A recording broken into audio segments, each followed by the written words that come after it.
preached in this church. It was October the 16th, 1966, and the two verses of Scripture that I directed your thoughts to on that occasion are the two verses I want us to think about for a little while this morning. They are found in Colossians chapter 2, and they are verses 6 and 7. Verses 6 and 7, where Paul says, "As you have therefore received Christ Jesus the Lord, so walk ye in him, rooted and built up in him, and established in the faith, as ye have been taught, abounding therein with thanksgiving. As you have therefore received Christ Jesus the Lord, so walk ye in him." I suppose that as we cast our minds back to the first chapter of Paul's letter to the Colossians, there are two things I imagine that stand out clearly in that first chapter. The first and most important thing, of course, is the person and the work of the Lord Jesus Christ. That the one who was initially presented to the people in Colossae was the Lord Jesus Christ, who was preeminent in glory, preeminent in creation, and preeminent in his church, whose person is ineffably lovely and excellent, whose work is altogether and alone sufficient for salvation, and whose blood alone atones for sin and reconciles all things to God and the Father. Says the Apostle Paul, that is the Christ whom we preach. And that, of course, is the whole substance, core and marrow of Colossians chapter 1, and indeed of the entire epistle. The second thing that emerges from chapter 1 of Colossians is this, that the man whom God has called to preach, that the man whom God has commissioned, that the man whom God has sent, that the man whom God has called and put into the ministry is a man who seeks with all his heart, with all his ransom power, to preach a gospel in which that Jesus Christ is everything. First of all, everything about the Lord Jesus Christ, his glory, the wonder of his person, the perfection of his work. And says Paul, whereof I have been made a minister. This is the sort of Jesus whom we preach. And this is the only kind of Jesus that we ever desire to know. The man whom God has put into the ministry is a man who preaches a gospel in which Jesus Christ is everything. He is the beginning, he is the end, and he is every little detail in between as well.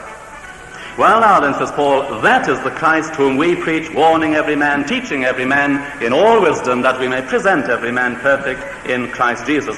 And let me remind you, he says, in the context of this same epistle, this is the sort of Jesus whom you have received. This is the Jesus whom you have come to know. This is the Jesus who has come into your hearts, into your lives, into your experiences. Let me remind you that as the truth of the gospel was preached unto you by my dear fellow servant Epaphras, this Jesus, this one whom we have been preaching, this one of whom I am now writing, this Jesus came into your lives. You believed on him, your souls were saved, and immediately you knew and enjoyed a real and a living hope of everlasting life, everlasting bliss, and everlasting glory. This is the one whom we preach, and this is the one whom you have come to know. But Paul was very obviously aware of the fact that these people to whom he now sent this epistle were young Christians, very young Christians. To a large extent, they were untaught, they were unfounded, they were unestablished in the Christian life and faith and experience. And therefore, humanly speaking, he sees them in a very precarious situation. They have left the kingdom of darkness, and they have been translated into the kingdom of God's dear Son. And for that he thanks and praises and blesses God. But as it were, humanly speaking, he finds them sufficiently near the border, the frontier, between those two diametrically opposed kingdoms to still be in real and grave danger. And the danger, as far as that discerning and penetrating mind of the Apostle Paul sees it, is this. It is the danger of being led away from the hope and the simplicity of the gospel. It is the danger of being beguiled by that old father of lies, through all the enticing words of men's wisdom. It is the danger of being brought back again into a partial bondage as these false teachers added one thing after another to the person of our Lord Jesus Christ. And the overall effect of what these false teachers were doing in Colossae was simply this: to make those young Christians dissatisfied with their Lord Jesus Christ. And this, of course, is always, I suppose, a real and an obvious danger with those who have come to faith in Christ. It seems to me that there is a popular teaching abroad in these days which manifestly fails to show the absolute sufficiency of Jesus Christ alone for salvation and for the Christian life moment by moment thereafter. Now, all this might be done unwittingly, I don't know. But nevertheless, it must be said that even in evangelical circles in these days, there is this popular notion, this popular teaching abroad, which somehow or another fails to show the absolute sufficiency of our Lord Jesus Christ alone. Why do I say that? Well, one reason for saying that is this: I find that so many Christians are running around to meetings, multiplying meetings. If I may say so, this is particularly an English tendency. I'm not being unkind when I say that, I'm simply observing a number of things. This is particularly an English tendency to multiply meetings. There's an awful danger in a multiplicity of meetings. We can rush to this meeting, that meeting, and the other meeting. And you know what happens as a result of that? We scarcely ourselves have the time or the opportunity or even, alas, the inclination now to feast and to feed on Jesus Christ alone. There is nothing more important than to take time to be holy and to speak oft with thy Lord, to spend much time in secret with Jesus alone, which fails to show the sufficiency and the completeness of Jesus Christ alone. Well, I imagine, of course, this, although it's got a new dress on, is an old problem. It's an age-long problem. From the very beginning, the devil has always sought to make Christians dissatisfied with the Lord Jesus Christ, always endeavored to draw them away from their first love and the first thrill of that love in Christ and for Christ. And faced with all that, what do you do? What do you do when you find men and women tending to become dissatisfied with the person and the work of the Lord Jesus Christ? Do you seek to add to it? Oh, not at all. You simply remind men and women over and over and over again of who Jesus Christ really is. They may grow weary of hearing that, but you must never grow weary of telling them. You simply remind them over and over again of the blessed and the glorious and the unmatched and the unparalleled fullness and the unsurpassed fullness that is in our Lord Jesus Christ. There is absolutely nothing that the believer needs that he will not find gloriously met and gloriously satisfied in Jesus Christ alone. The deep needs, the insatiable longings of every faculty in my person can be gloriously met and satisfied in him. So you simply remind them all over again of who he is and of what he has done.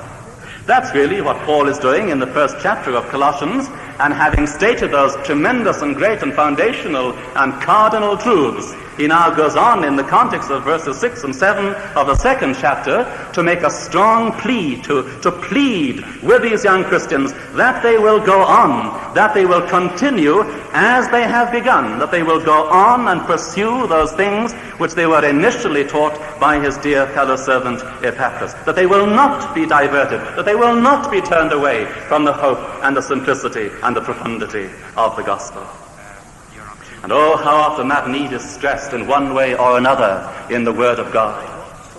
At the very beginning of his ministry, the Lord Jesus Christ said to some Jews who had believed in him, "If you continue in my word, then are you my disciples indeed." Towards the end of his ministry, he said to his own disciples, "He that shall endure to the end, the same shall be saved." We read of the early Christians that they continued steadfastly in the apostles' doctrine, fellowship, breaking of bread, and in prayer. We find the Apostle Paul, the same man who writes this epistle, saying that there is this great need to finish the course, not only to fight well, but to finish the course. And he exhorts the Hebrew Christians to run with patience, to run with perseverance the race that is set even before them. Seeing we also are compassed about with so great a cloud of witnesses, with every possible, every conceivable encouragement, let us now in turn run with perseverance the race that is set before us. Again, looking unto Jesus. And so here, as you have therefore received Christ Jesus the Lord, so walk ye in him. As you have begun, go on. It's a great joy to my soul, as it must be to any Christian worker's soul, to see boys and girls and young people and men and women coming to faith, personal faith, in Jesus Christ. It thrills our souls, gladdens our hearts, encourages us to continue ourselves and to go on. But there is an even greater joy than that this morning. Can you believe that? Well, there is a greater joy than even seeing souls coming to faith in Christ. And it's this, to see those young souls continuing, to see those young souls going on, to see those young souls battling with sin, to see those young souls fighting the fight of faith, to see them overcoming through the blood of the Lamb. Now then, let me ask as a friend of your soul this morning, have we got that far this morning? What I have to say from these verses will have absolutely nothing to say to your soul if you haven't first of all received the Lord Jesus Christ into your life. I can't go on if I haven't begun. I cannot continue if I haven't started. Well, let me ask you, have you begun? Have you started? Have you received? Have you embraced Christ Jesus the Lord? Before these verses have anything at all to say about continuing and pursuing and going on, they speak first of all of sheer necessity of having received Christ Jesus the Lord. And in that simple phrase, you have a perfect definition and description of the person who is a Christian. What is a Christian? What do you understand by a Christian this morning? How do you define a child of God? Oh, the strange, the weird, the dishonoring notions of a Christian in the world this morning. What is a Christian? Who is a Christian? Well, the fact that I might have been born in what once was known as the Christian land does not make me a Christian. To receive even Christian education and even perhaps to have been influenced by the Christian faith does not make me a child of God. To read my Bible and to pray doesn't make me ex opere operato a Christian. A Christian will read his Bible, he will pray, but these things mechanically never yet made a man a child of God. I might have been baptized, sprinkled, confirmed, call it what you like. That fact mechanically does not make me a Christian. I might have been born of Christian parents, reared in a Christian home. Praise God for that fact. But that fact alone does not make me a child of God. Well, what is a child of God? Who is a Christian? Well, on such a matter of tremendous basic importance, the Bible couldn't be anything other than clear and plain and explicit. And it tells us a Christian, why a child of God, is someone who has received Christ Jesus the Lord. Not truths and facts and notions about him, but he himself, the Lord from glory. God has given to us eternal life, and this life is in his Son, not in notions and theories and views and opinions about his Son. This life is in his Son. Whosoever has the Son, therefore, has life, and whosoever has not the Son of God has not life, and shall not see life, but the wrath of God abideth on him. To as many as received him, to them gave he power to become the children of God. I live, yet not I, but Christ in me, Christ in you, the hope of glory. It is the person of Jesus Christ himself living in your heart and in my heart alone that makes a man a Christian, and absolutely nothing else. Very well then, have you received Christ Jesus the Lord? You can't go on if you haven't first of all arrived there. But Paul, painstaking as his manner and his custom was, desired these young Colossian Christians to realize specifically who it was that had come into their hearts at the moment of their conversion.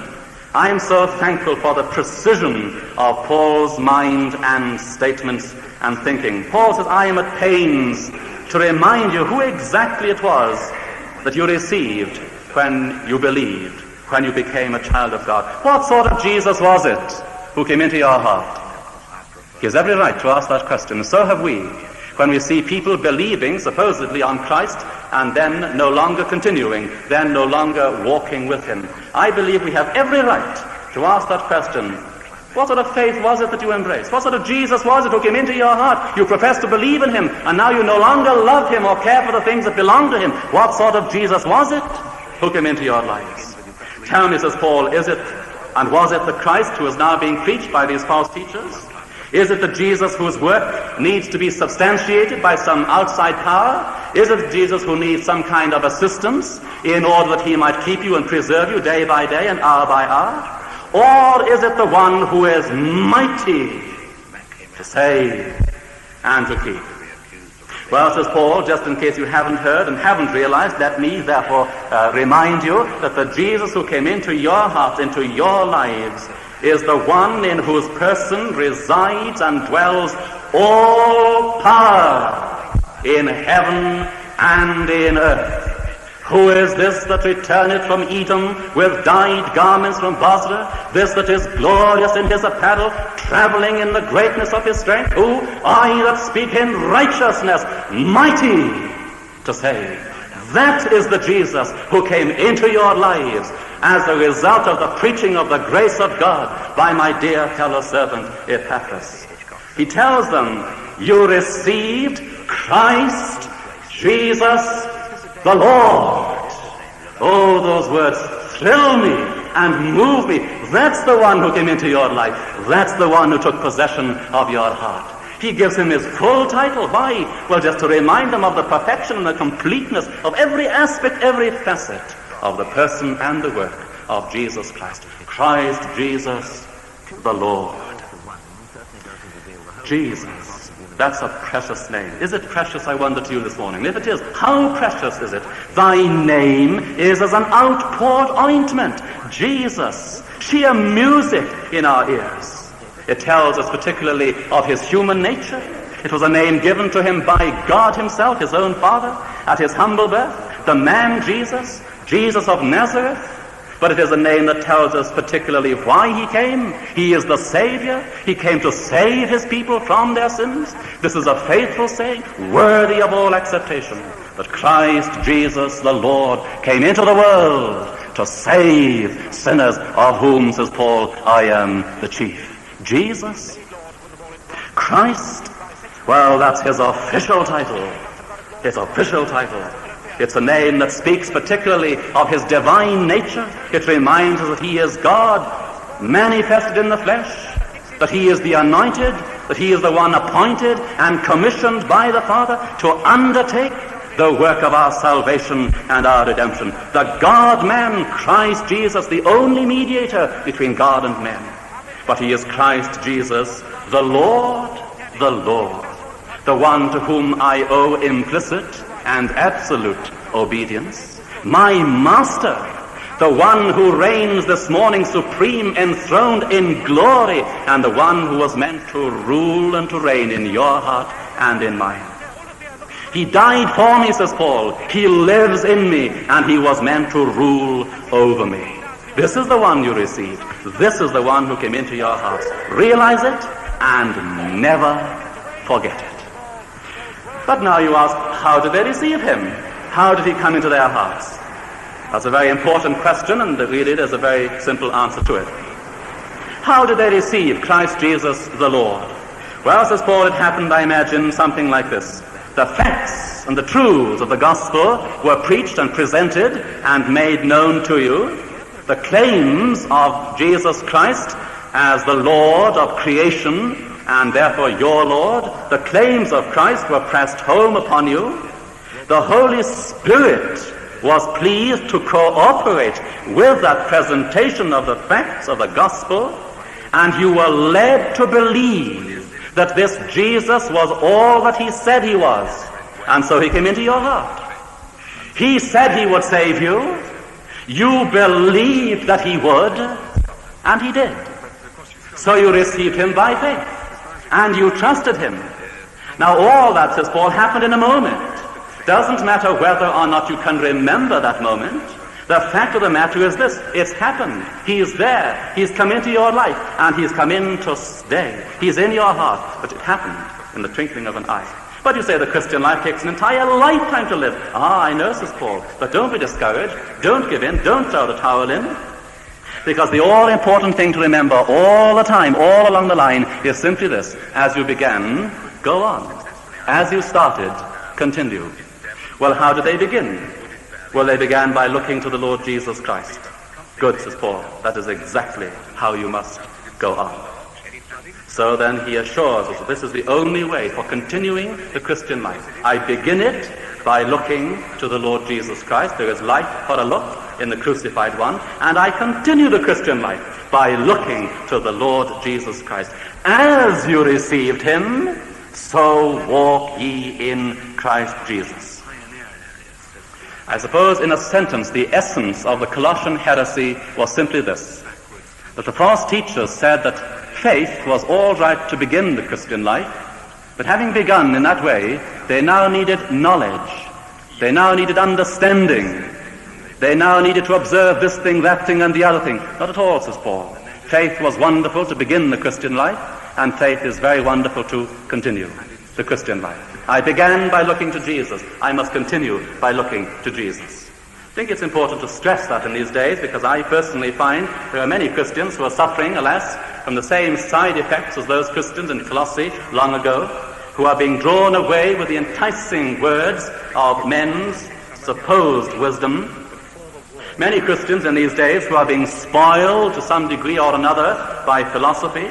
Many Christians in these days who are departing from the simplicity and the purity of the gospel in Jesus Christ. Far too many being caught up by this strange and weird notion which says that the only way to meet and counteract intellectualism is to become an intellectual. I'm not decrying knowledge or wisdom or understanding. I believe we should get hold of as much as we possibly can all along the line.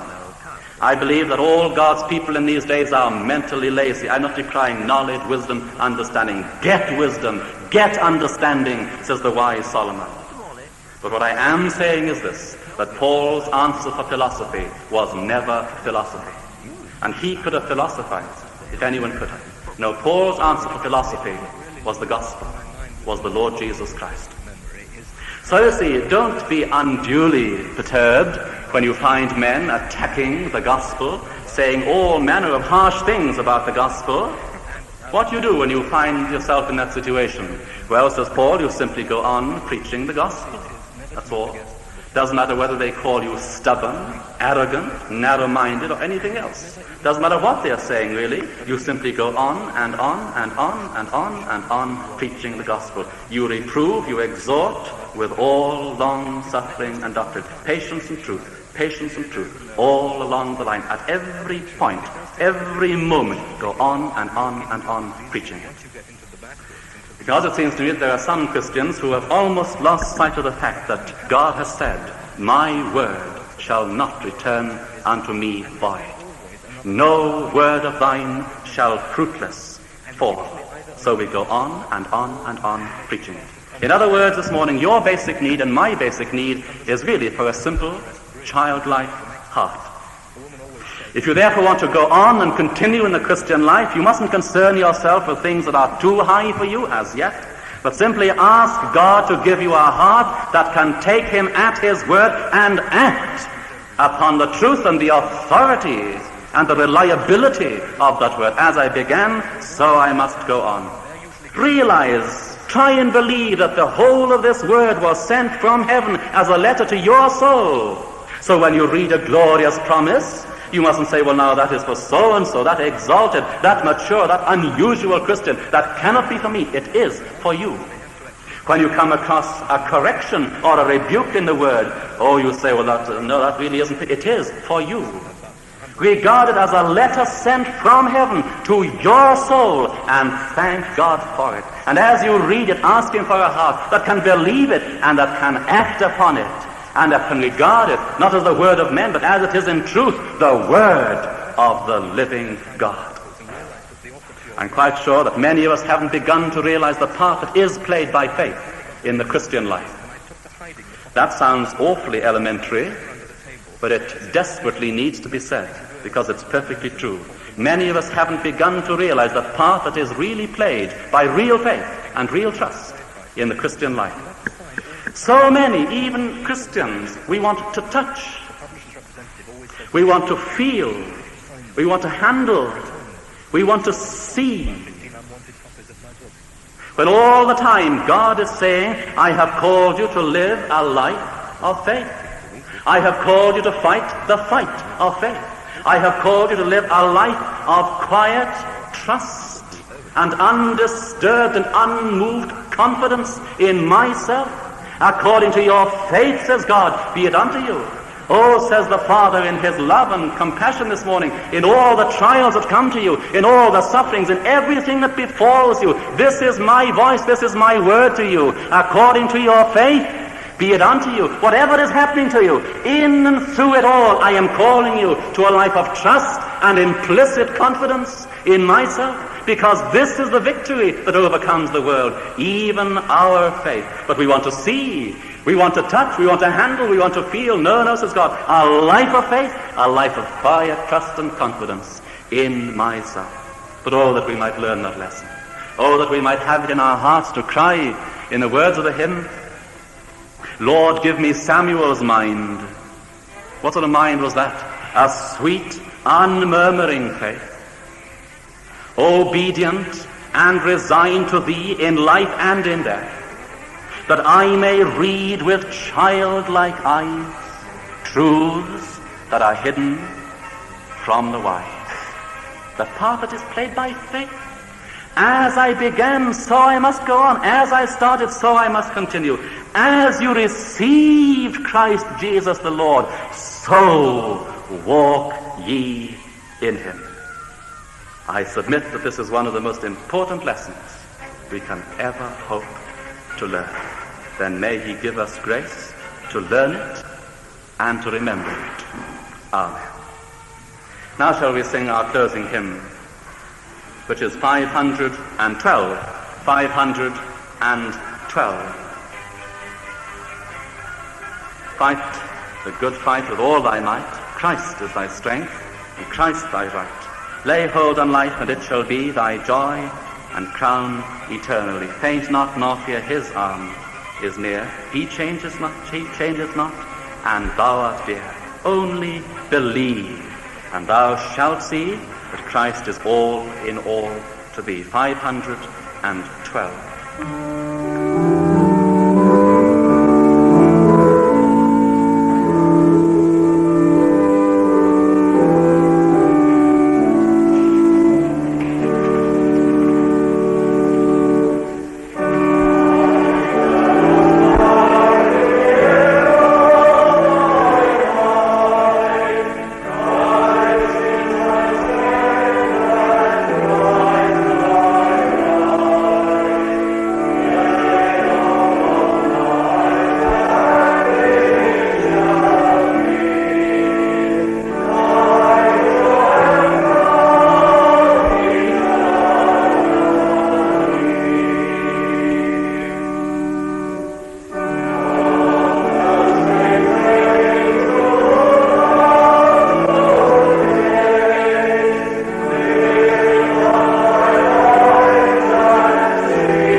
keep us, Heavenly Father, ever looking unto Jesus.